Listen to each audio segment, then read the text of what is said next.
Namaskar. Myself Dr. Deepti Bisht, Professor, Department of Kaya Chikitsa, Faculty of Ayurveda Sciences, Jyoti Vidyapeeth Women's University, Jaipur. Today in this session for class BMS 4th year, I am going to take session on shock.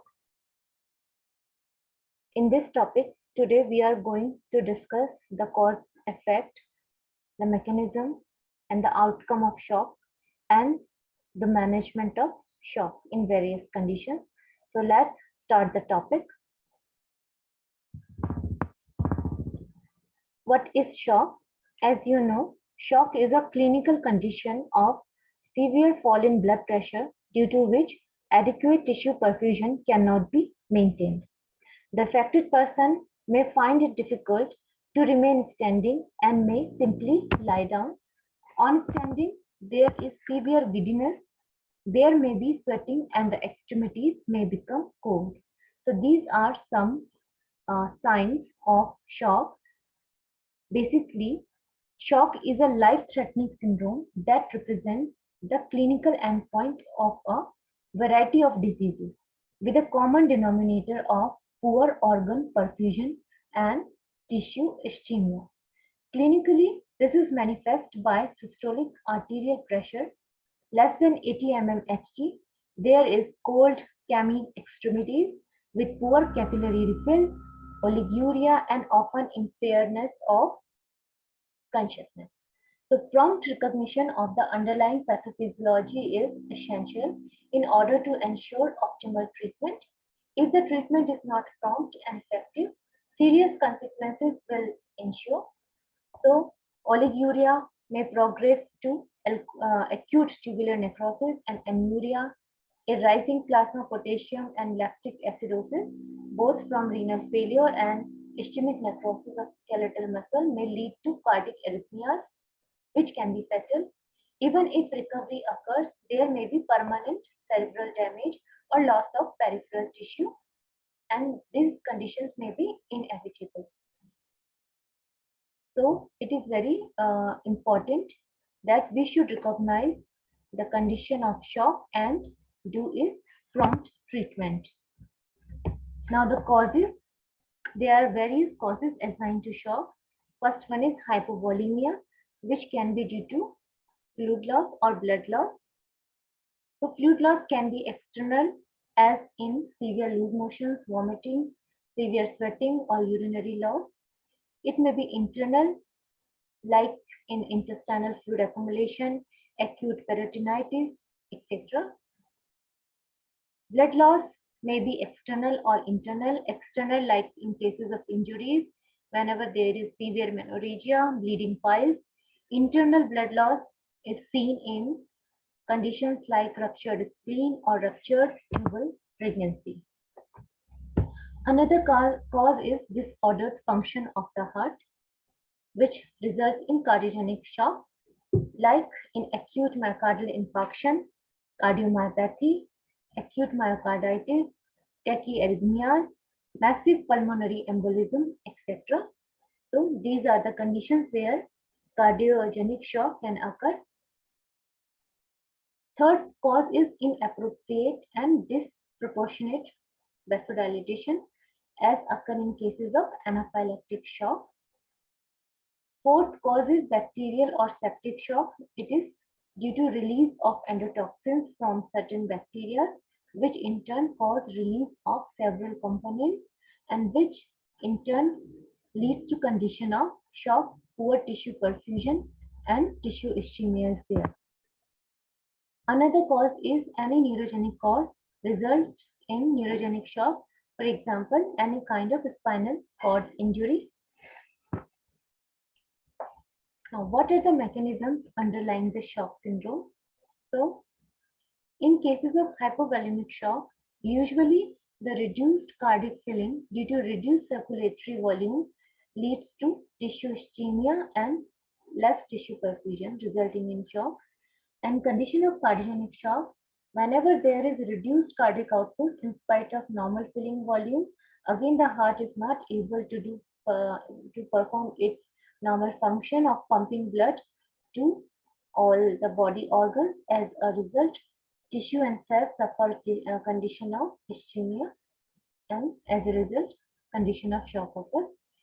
In conditions of distributive type of shock, there is small distribution of blood flow and decreased vascular resistance, leading to reduced organ flow despite normal or increased cardiac output. Means even if cardiac output is normal or even it is increased, but the blood flow does not go to proper places due to redistribution or due to wrong distribution, and ultimately results in condition of shock. Now, there are several compensatory mechanisms which begins to start whenever there is attack of shock or condition of shock. First of all, sympathetic reflexes get activated, sympathetic systems get activated.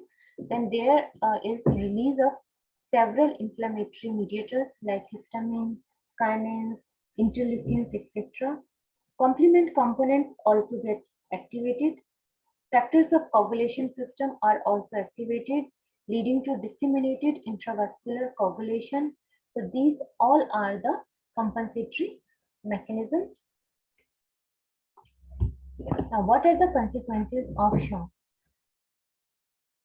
Whenever shock occurs, all the body organs and cells suffer a lot of injury.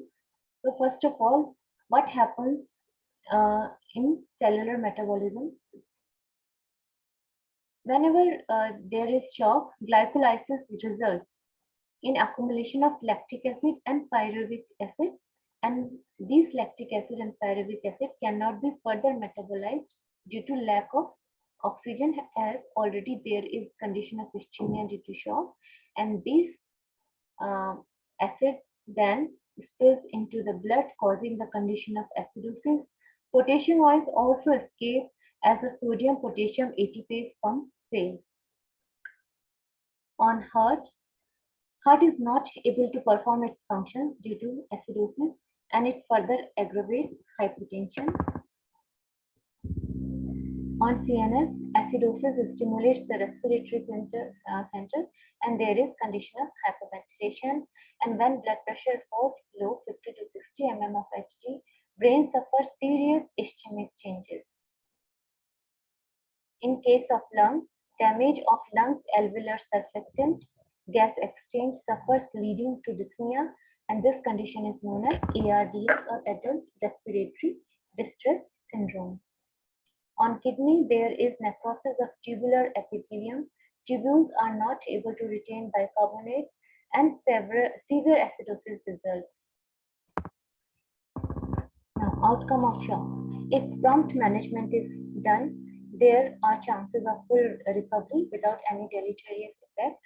But if the treatment got late or incomplete, then survival may occur, but there may be permanent damage to several organs like brain damage, lung damage, and kidney damage. The third and fatal outcome of shock is death. Now, the clinical features. The warning symptoms are giddiness, palpitation, and sweating. There may be steady pulse. Blood pressure usually becomes very low or unrecordable.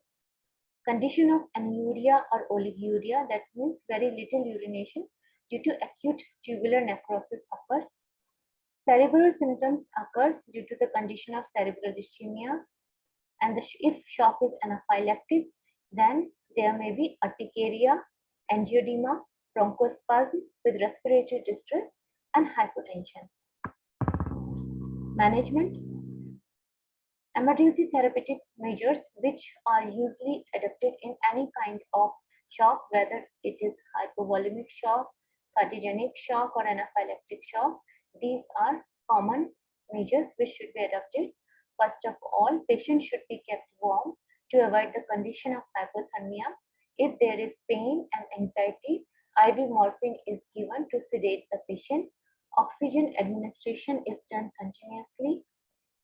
Hourly urine output monitoring is done to see the status of kidney, whether there is any condition of acute renal failure, and this is done by indwelling catheter and monitoring the urine output.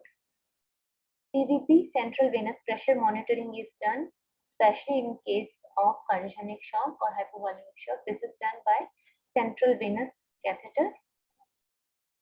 Since there is always condition of metabolic acidosis associated, so it should be corrected with the help of soda bicarb 7.5%, 50 ml IV test, and then 50 ml added to drip. Fluid replacement should be immediately done. It should be done with IV fluids or plasma substitute or blood according to need of the situation. Whether it is shock due to fluid loss, whether it is shock due to blood loss or shock due to burn. Now some specific measures which should be adopted, like in case of cardiogenic shock, oxygen therapy is given at high concentration.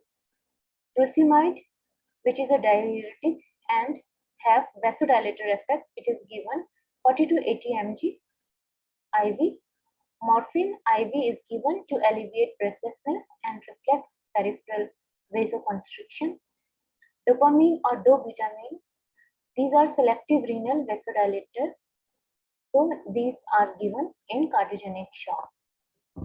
In case of septic shock, proper broad spectrum antibiotics are given.